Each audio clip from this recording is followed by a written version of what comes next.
You're about to hear a rebroadcast of The Colin McEnroe Show. It originally aired November 13th, 2013 on Connecticut Public Radio. Good morning, Marvel Boy. How you feeling today?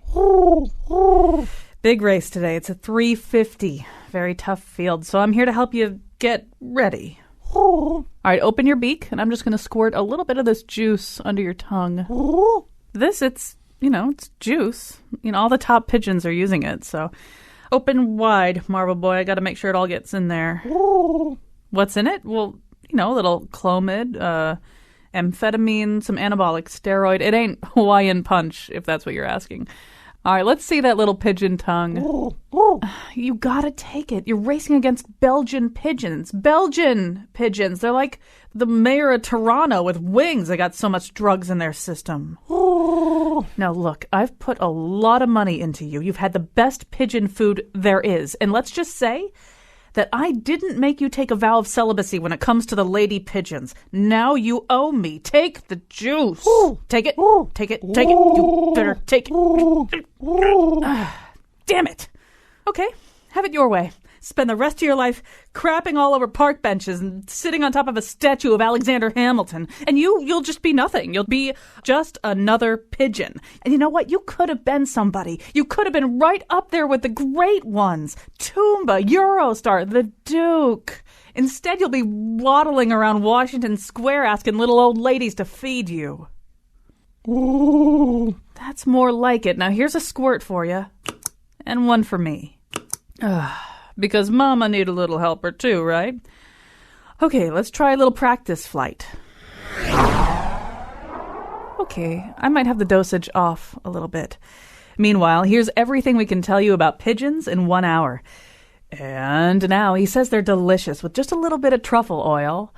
Colin McEnroe. I would like to report with some chagrin and embarrassment that I played the pigeon in that sketch, that I actually went into a studio today and made pigeon noises until Kyone Wolf was satisfied. And I would also like to say that although we are going to address the whole subject of pigeon doping today, which is an actual real problem in the world of pigeon racing, there are a number of pigeon stereotypes in that sketch that are semi-unfair, and we will address those as well.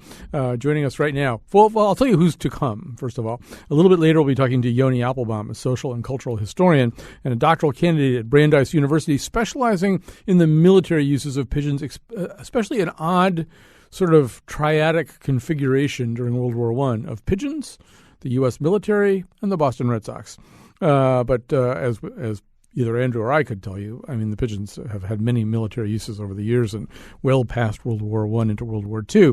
Also a little bit later, because I've always been fascinated by one of the more quotable Gertrude Stein lines is "Pigeons on the Grass, alas," which, first of all, may have been sung for the first time right here in Hartford.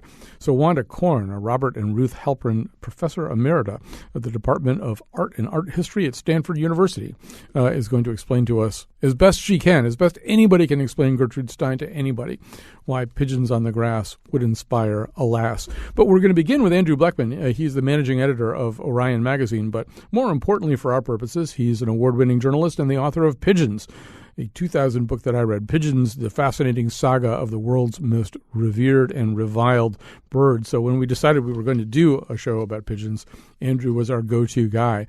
So, and we'll be telling you a lot of things about pigeons. And if you have questions about them or comments about them, tweet us, which I suppose is sort of appropriate with pigeons, although tweet is not really exactly what they do. But you may tweet us at WNPR Colin, and we will do our best with what you tweet. Andrew Bleckman, there was some mention made in this introduction of pigeons crapping on park benches and sitting on top of Alexander Hamilton, all of which actually does go on. But one of the canards, to use a duck term, against pigeons that I realized from reading your book is pigeons don't really poop more than other birds, right? It's more a question of where they poop. That's exactly right, Colin. Basically, pigeons are urban creatures. They like to be where we are. I mean, they're creatures that like to be around humans. So when they poop, we happen to notice it. They tend to you don't see them in trees so much. You see them, they come from cliffs. So in fact, they're called rock pigeons or rock doves. And so they like ledges. It's where they naturally feel comfortable, and stone statues. And that's where they poo. They poo. So, and one of the chapters of your book delves in considerable detail to the whole bird control practices, various things that have been used to get rid of pigeons. Because there's a lot of times when people don't want pigeons around because they make big messes, and because they are associated with certain diseases, and there may be certain things in their poop, even though their poop was prized by the Egyptians as a great source of fertilizer. But really, the most sensible thing that I think you found in your book was a scientist who said, really, it's just all about feeding them. If you don't feed them, everything changes. Yeah, I mean, the trick is this. First of all, don't go out and berate someone for feeding them. The real problem there's a few essentially closet obsessive feeders of pigeons who will go out often before even daybreak to put food out. Sometimes bags of food, bags and bags of it. Every city has them, slightly mentally ill or at least compulsive. Your average pigeon feeder, though, I would not want to take that away from somebody, which is either a young child or someone who has a day off or is out of work, or someone who's retired just sitting on a bench and feeding pigeons. The trick is this, though, is don't overfeed them. And better than to feed them bread, which is the easiest thing, just a little bag, like a little handful of birdseed is the way to go. Because the reason why the poo ends up feeling like concrete and a pain in the neck and like it's going to last and doesn't wash away is because that's just how they digest white bread. Simple carbs. If you give them bird feed, which is basically protein, it just washes away like it would in the wild. We should probably at least try to define what is a pigeon. People often kind of use the terms pigeon and dove interchangeably. I know pigeons were of great fascination to Darwin. It's actually, I think, the first chapter of Origin of the Species is about what a pigeon is, or about pigeons in general. And I know even since your book came out, Andrew, there's been more work done on sequencing the pigeon genome and answering some of the questions that were near certainties at the time of the writing of your book. But so explain, what are we talking about when we say pigeon? Well, first of all, pigeon and dove are essentially the same thing. Every pigeon is a dove. Not every dove is a pigeon, because a pigeon is a subspecies of dove, or a type of dove. Pigeon's just French for dove. I mean, you can blame that on William the Conqueror. English is peppered with French synonyms. So it's essentially the same word, just like paloma is Spanish for pigeon, which is what Picasso named his daughter. Yeah, Picasso will weave in and out of our conversation today in odd ways about pigeons. Well, that's always nice. I always like to talk about Picasso if possible. So pigeons go back. I mean, we're about 130,000 years as a species of Homo sapiens or Homo sapiens sapiens. And they go back about 30 million years as feathered dinosaurs, essentially. They've been with us. They were domesticated around the same time as dogs were.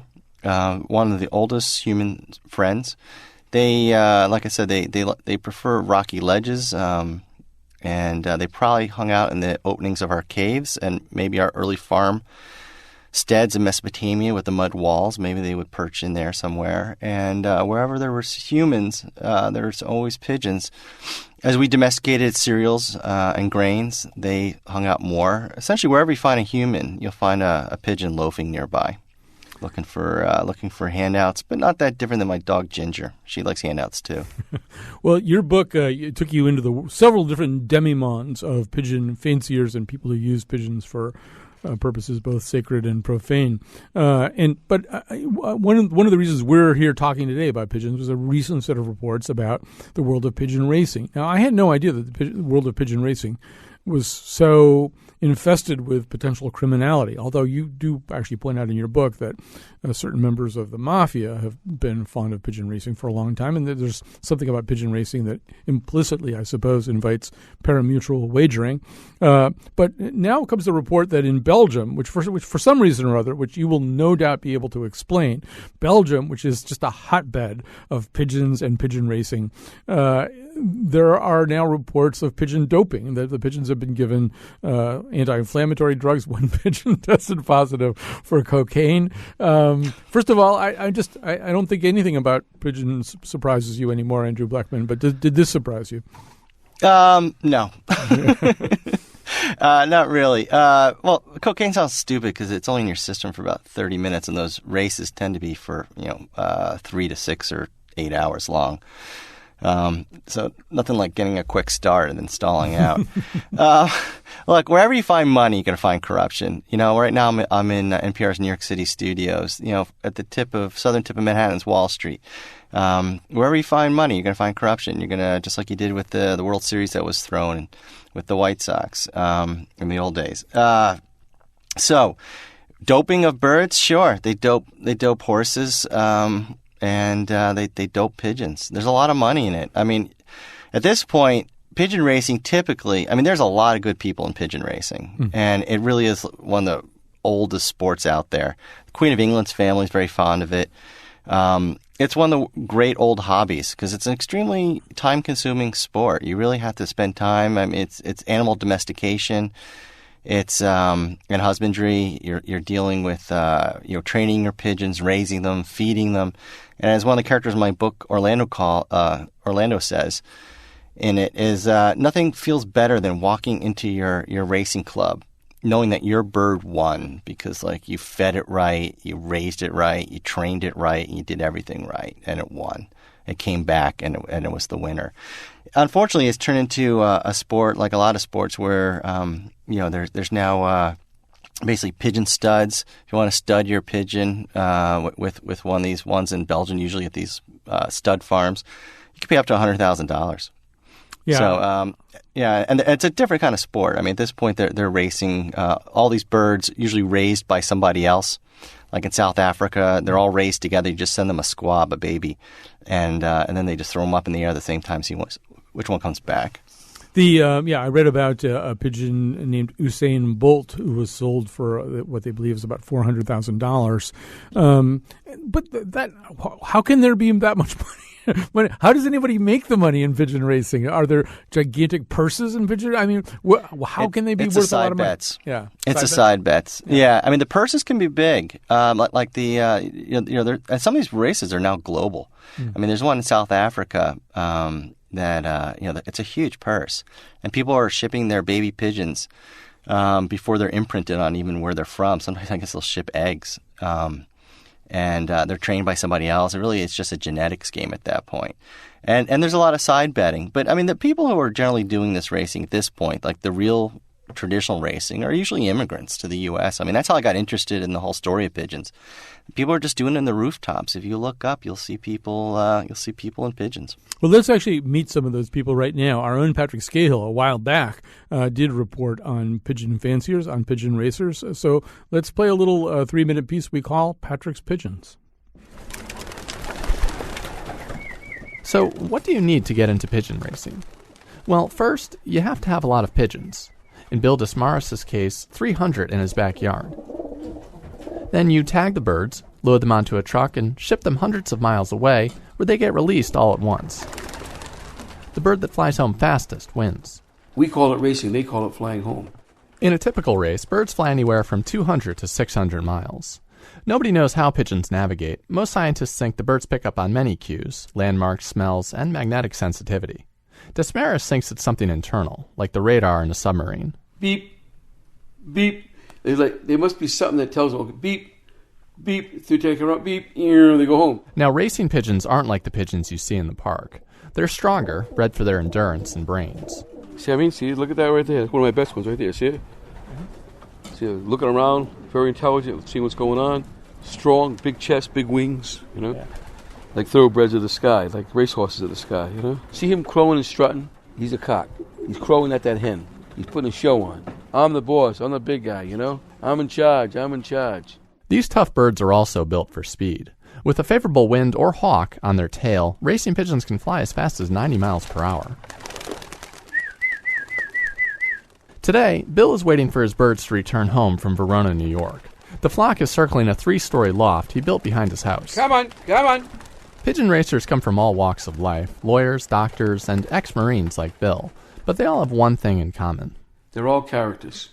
Every one of them is a pigeon flyer is a character. Just by the nature of what he does, flying pigeons. How many people fly pigeons? Oh, look at this guy.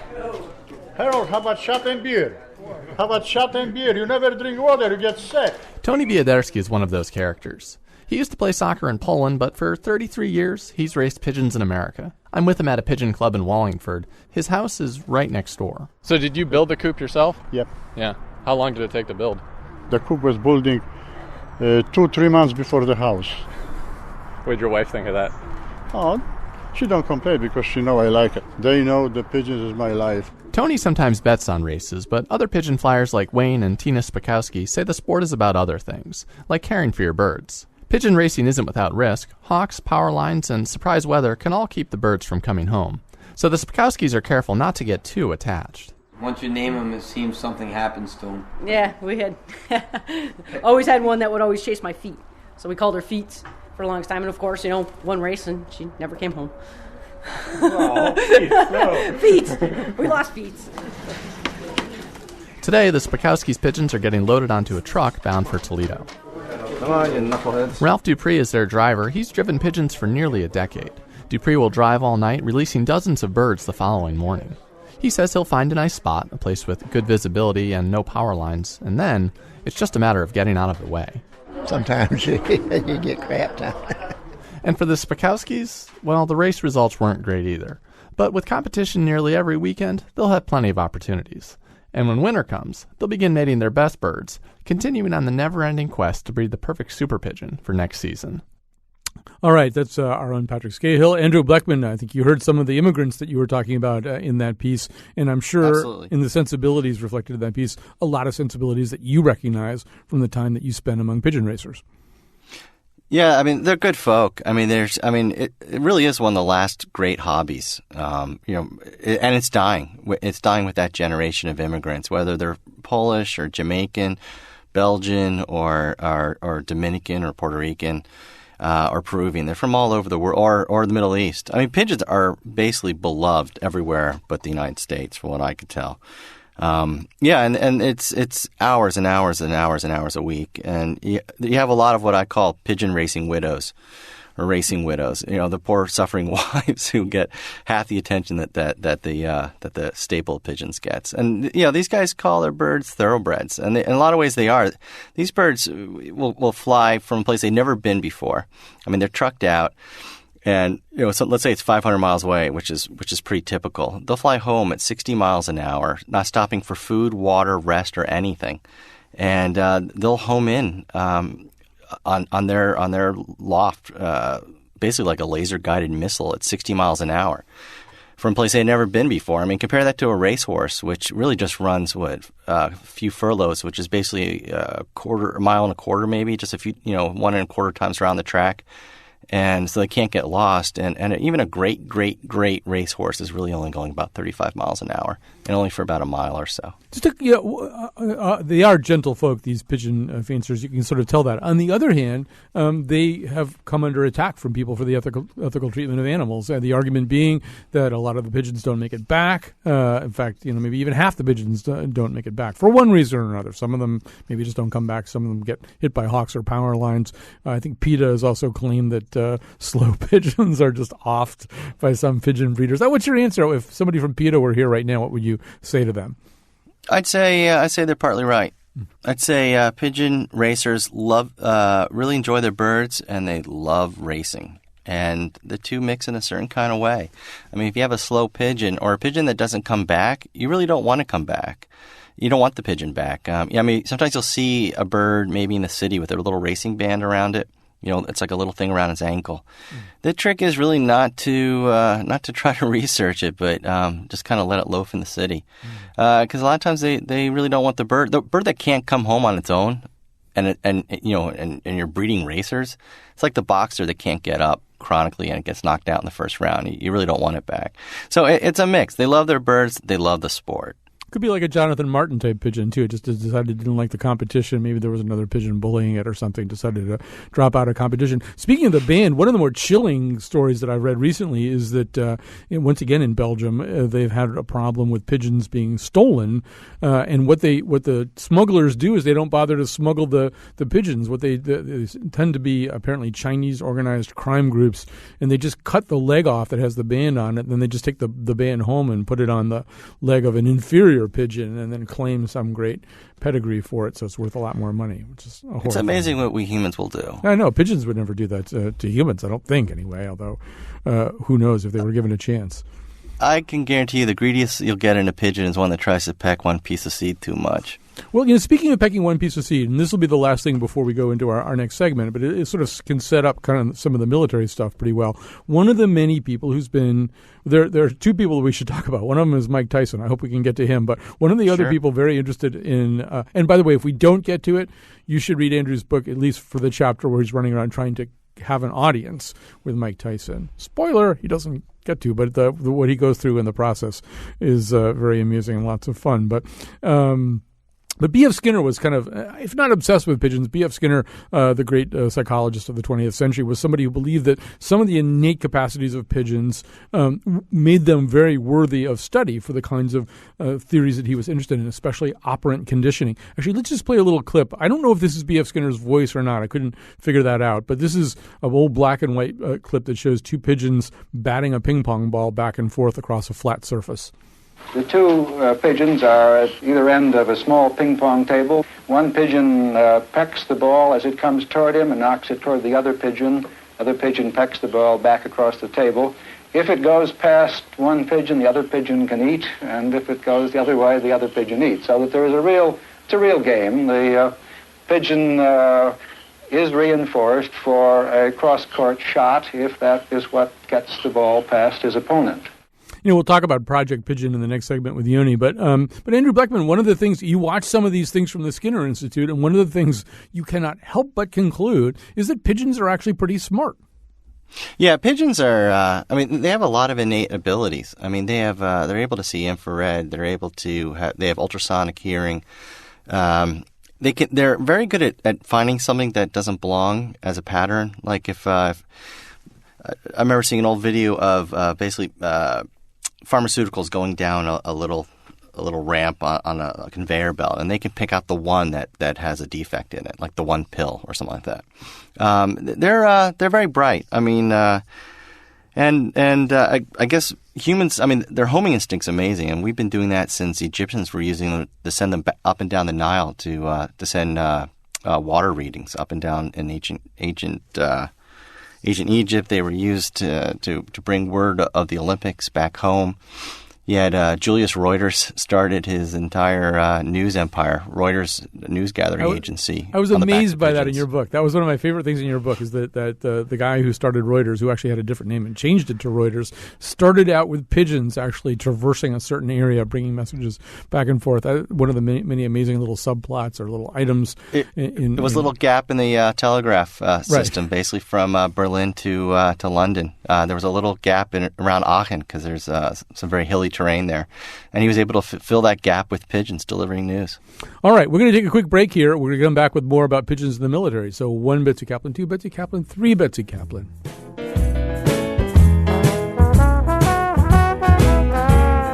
If I were a pigeon, I would never be late for work.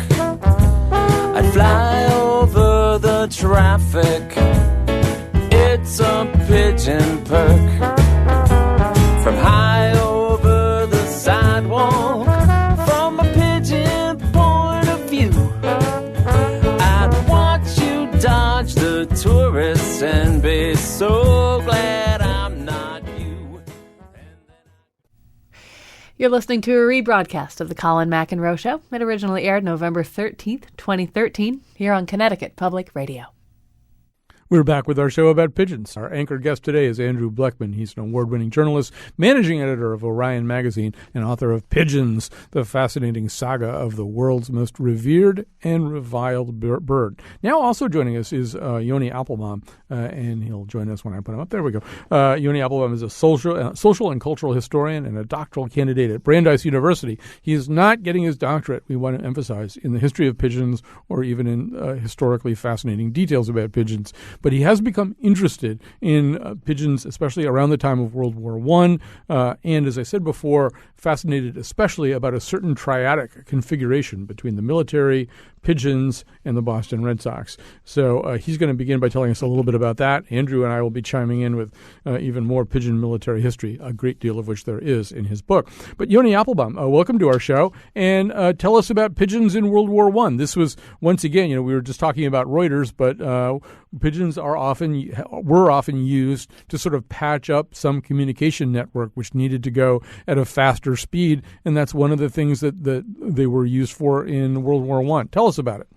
Well, thanks for having me on. That's exactly right. And I stumbled across this because I'm not only a cultural historian, I'm also a baseball fan. And like I suspect a lot of your listeners, I was tuned in to the World Series as it came back to Fenway Park. And they mentioned that during Game 6 of the World Series, the last time it got that far at Fenway in 1918, there were troops on hand dispatching pigeons at the end of every inning and carrying the score and the details 37 miles away to Camp Devens, where there were some 50,000 troops training to go off to France. And that just seemed fantastically strange. They had telephones, they had telegraphs, they had what they called wireless radio, and it seemed very odd to be strapping the score to pigeon legs and sending it off 37 miles when you could pick up the phone and ask what was going on at Fenway.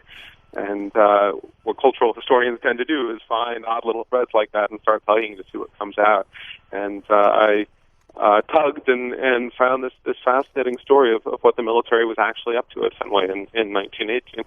Well, one of the things they were trying to do, I think, is build up pride around this whole idea and maybe also instill a lot of people all at once with the importance of pigeons, because part of the problem in the training period with the pigeons was that because people have sometimes shot at pigeons to amuse themselves or maybe even to eat them, that was happening, right?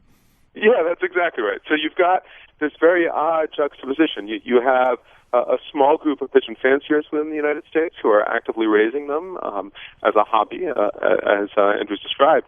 And then you have most Americans relating to pigeons as either an item on the menu of a fancy dinner party, as squabs, or as a target for hunting, or perhaps as a nuisance. The groundskeepers at Fenway were known to scatter breadcrumbs and wait for the pigeons to swoop down and then blast away with their shotguns. So there's this dramatic shift in attitudes that takes place at the beginning of the war. General Pershing, the commander, gets over to France and looks around, and one of the first telegrams he sends back is a demand for the army to start finding itself some pigeons. It turns out that pigeons can plug the gap in battlefield communication in a way that nothing else in that war can. There's an expectation of instantaneous communications because we do have technologies by then like telephony and telegraphy, but it's really hard to keep those technologies up and running on a battlefield with fast-moving units, which move faster than you can string wire, and to send secure messages back. So the Army starts recruiting these tremendous numbers of pigeoneers and pigeons. They enlist nearly 1,000 pigeon handlers. We send some 15,000 pigeons over to France. We have 10,000 of them stationed domestically. We're training them. We keep on taking them out by airplane, on foot, and releasing them so they can fly back to the posts and learn how to do that. And farmers are taking pot shots at them. The Army resorts to going to the newspapers and announcing that these pigeons are soldiers training to fight for their country. And they go so far as to say that any person who tries to kill any pigeon whatsoever may be stabbing the boys in the trenches in the back. So there's this real rousing appeal to patriotism that centers on the pigeons. It's both practical to keep them alive long enough to learn their duty, but also as a way of making Americans feel tied to the war effort. And that's what they're doing at Fenway Park, ultimately. It is the 1918 equivalent of a flyover. The World Series opened at Fenway with 4 FA-18 Marine fighter jets buzzing low over Fenway. And in 1918, buzzing low over Fenway were pigeons. And Andrew Bleckman, this is a familiar story to you, and the use of pigeons went on into World War II. There were pigeons being used once again, pretty much the same way, right? Sometimes to carry even encrypted messages. Yeah, I mean, pigeons are. I mean, my favorite story is always Sharon Me from World War I with the Lost Battalion, and they were behind enemy lines and our own military was sending shells on and firing on them. And they had a few pigeons with them, and the soldiers, as they were hunkered down, and they sent one up, shot down by the Germans by rifle, sent another one up with a rescue message, shot down, and the third one, Jeremy, was actually shot but kept going and made it back to the American base, and they immediately stopped firing, but the poor Jeremy was basically blown to bits. She still raced back to deliver her message with one leg dangling. She couldn't even really land. But yeah, I mean they're still being used now. They're being used. Look, if you don't want the NSA eavesdropping on you, well then put your iPhone down and put down your high technology way of sending messages. And if you're if you're an insurgent in Iraq or Afghanistan, send it by pigeon post. Still being used. Yeah, and actually, and this I think occurred after your book was written, but in England a couple of years ago, they found a pigeon in a chimney, and the pigeon appeared to have died during World War II. On its leg was an encrypted handwritten message from World War II, which the code breakers today were unable to crack, but they believe that it was actually flying home from British units in France around the time of the D-Day landing in 1944. So they were dropped from airplanes with parachutes. They were let out of submarines that would quickly surface. Pigeons. In fact, we dropped a ton of pigeons with the French Resistance. All they had to do was with a piece of paper and a pencil, and we'd parachute them in. And then hopefully they wouldn't be eaten by the French Resistance. But if they had a message to give back, they would just put it in the capsule, let the pigeon go, it would fly back across the channel. You know, Yoni, Andrew's book is subtitled The Most Revered and Reviled Bird. And that dichotomy, or that odd paradox, kind of runs through all pigeon stories. For every story of them doing something really terrific, then there's a story about people really hating them or doing something horrible to them. And ironically, especially ironically, given the players, I'm also a big Red Sox fan too. And so Ted Williams, who was probably the most militarily heroic Red Sox player, actually left baseball twice to fight in two different wars for the United States. On the other hand, never got the memo about how great pigeons are. I'll let you pick up that story. Yeah, no, it's a great tale because there's Ted Williams, who is flying for his country in World War II and again in Korea, but doesn't have a whole lot of respect for these pigeons who are also flying for the same country. He was one of a number of Red Sox players through the years who used to enjoy taking target practice at the pigeons out in the bleachers. He'd go out there and blaze away at them with his shotgun. On at least one occasion, he was joined by the team's owner, Tom Yawkey, who the street in front of Fenway is named for now. Lefty Grove, who was with the club in the 30s and the early 40s, was also notorious for doing this. And it got to the point where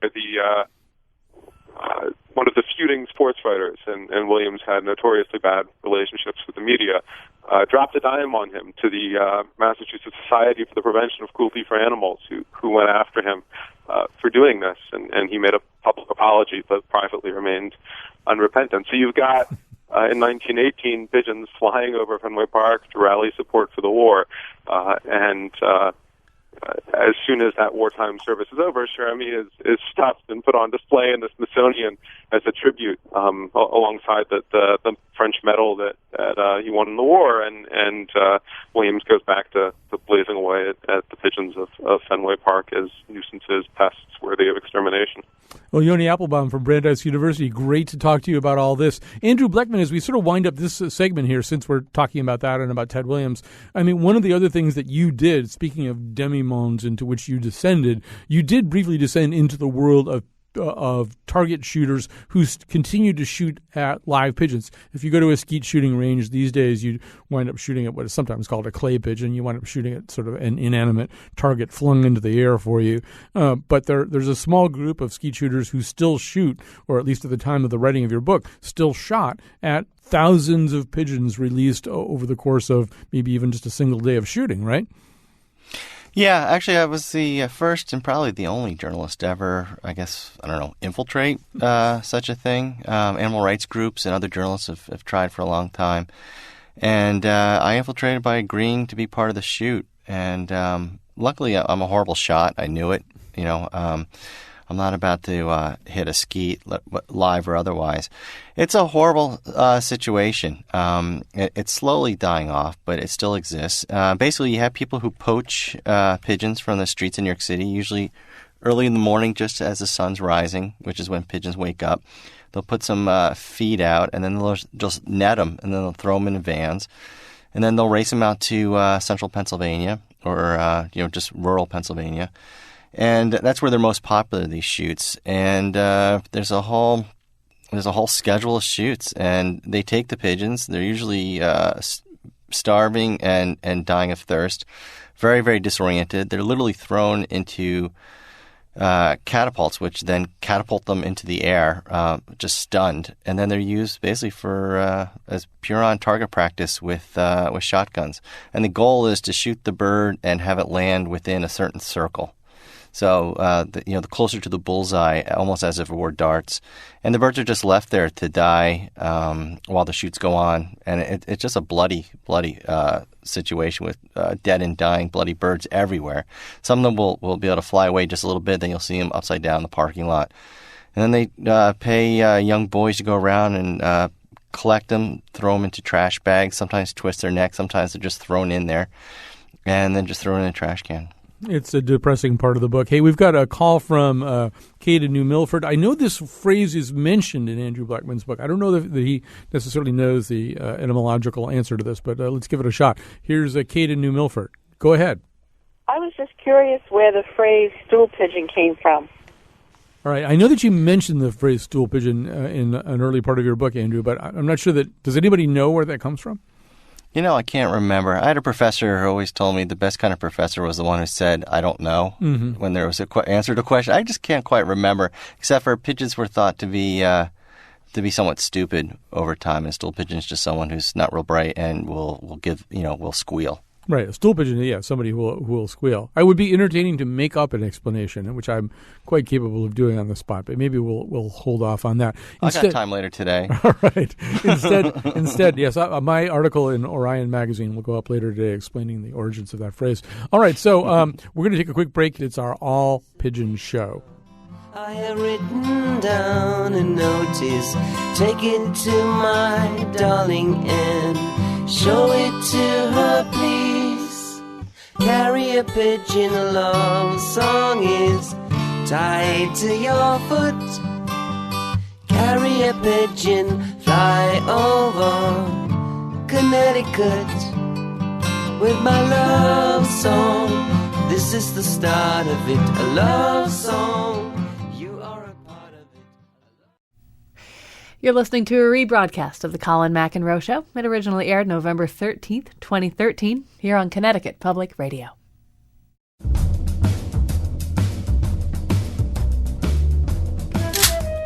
Pull! Pull! Pull! Is anybody actually releasing the pigeons when I say pull? And that's the whole point. Nobody explained that to you? Today's show was produced by Betsy Kaplan and me with help from our intern, Tess Aronson. The part of Bill Curry was played by Mike Tyson. For photos of the Faith Middleton Show staff eating a pigeon pot pie, check our website, WNPR.org. And now, back to Colin. All right, we are talking about pigeons. We did have a question about stool pigeon. Actually, Neely Bruce's name is up on the board here as a caller. Neely, when I saw that you were calling, I assumed that you were calling in to talk about Virgil Thompson's Four Saints and Three Acts, which we are going to talk about in this segment. But it turns out that's not why you're calling up. You're calling up about the phrase stool pigeon.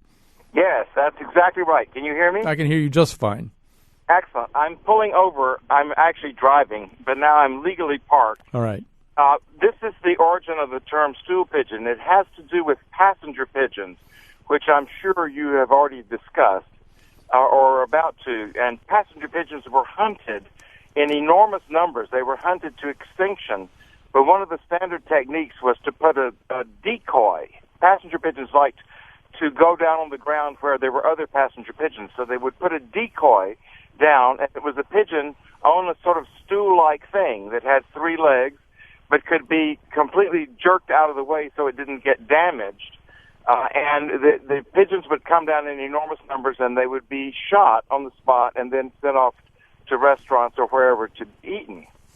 Well, so A stool pigeon is a pigeon on a stool that is used to attract other pigeons to where they will be killed. So a duplicitous pigeon. Well, it certainly makes sense, and I'm sure it would pass the fact checkers at Orion Magazine. So Neely Bruce, composer, conductor, I thought you wanted to talk about Virgil Thompson. It just goes to show you should never assume anything. And in just a second, we'll be talking to Wanda Korn from Stanford University about Gertrude Stein and pigeons and that opera.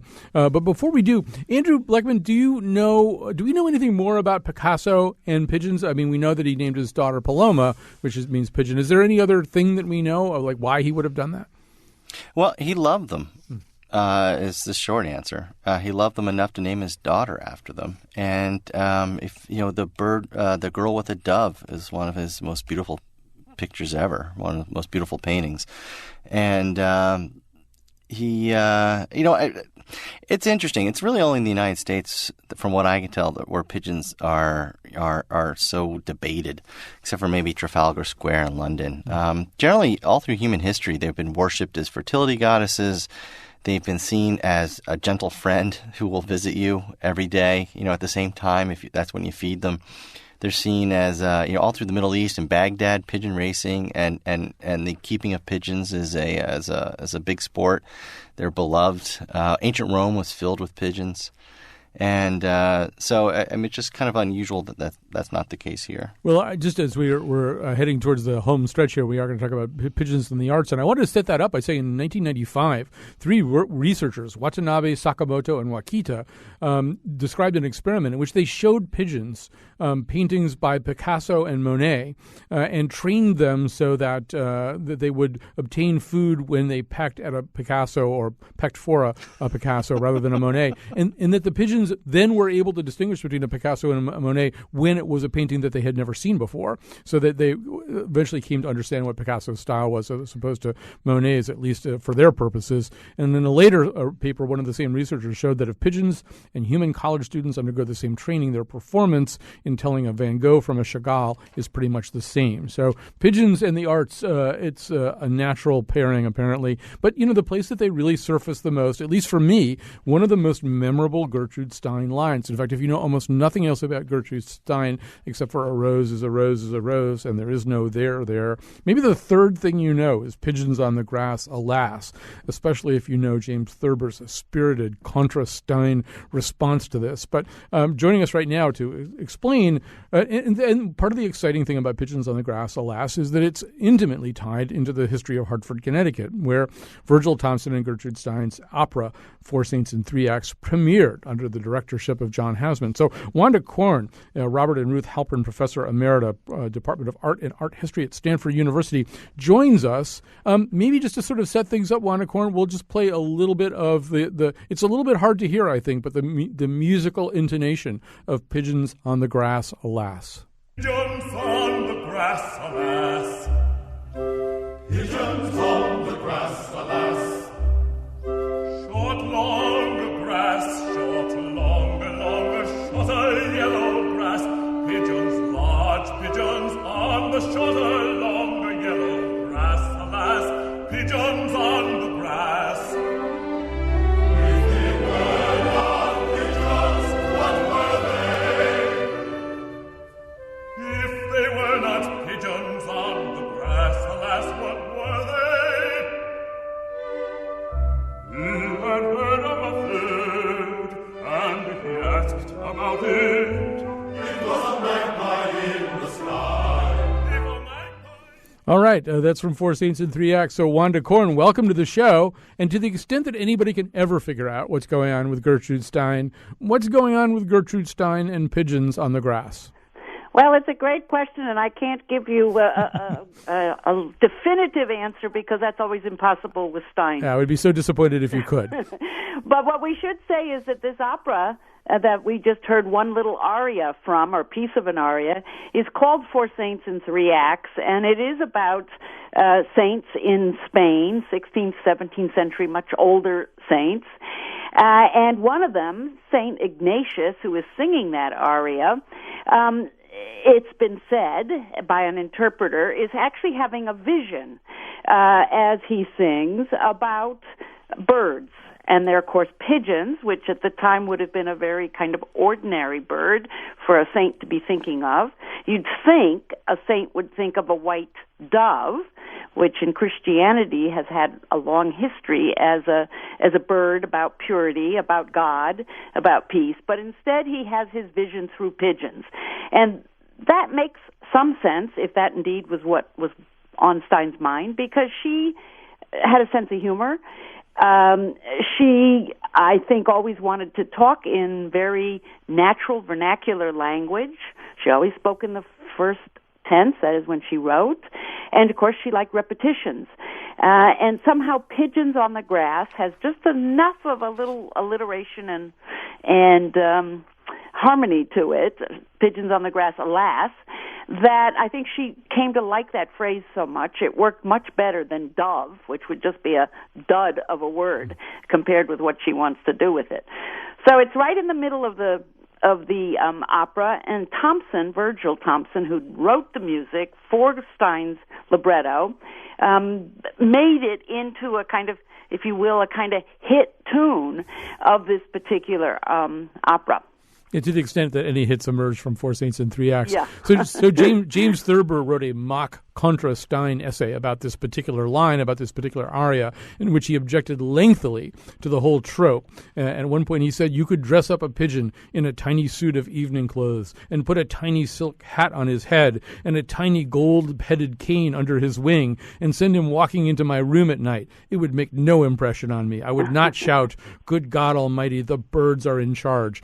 So he was objecting to the idea that pigeons can inspire any profound emotions in anybody. I don't think he was terribly serious about that. But Wanda, as we look at a poem like this, is it like James Joyce too, that at a certain point she's just so much in love with a certain cadence of language and the flowing together of sounds that parsing it for actual sense is kind of beside the point?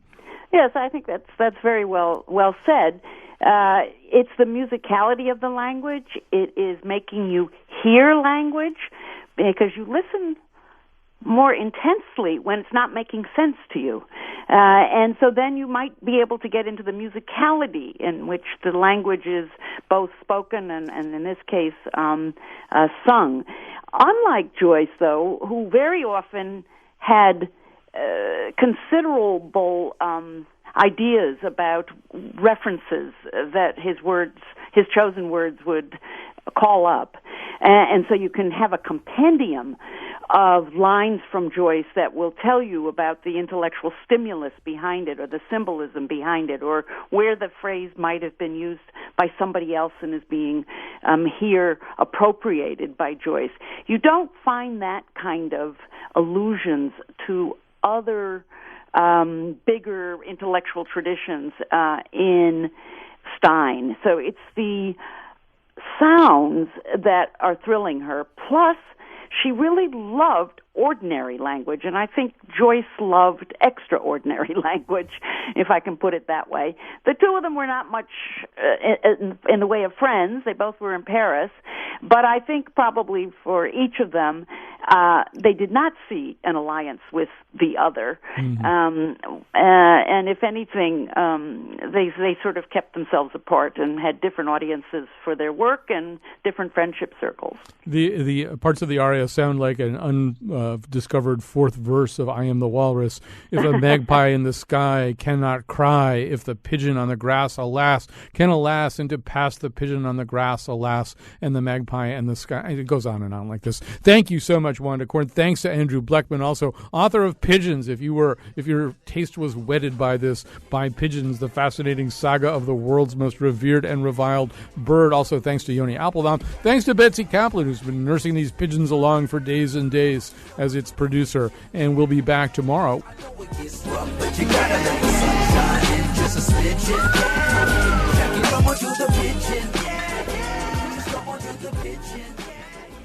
I'm Kyone Wolf. I missed a call from my pigeon manager. You have one voicemail message.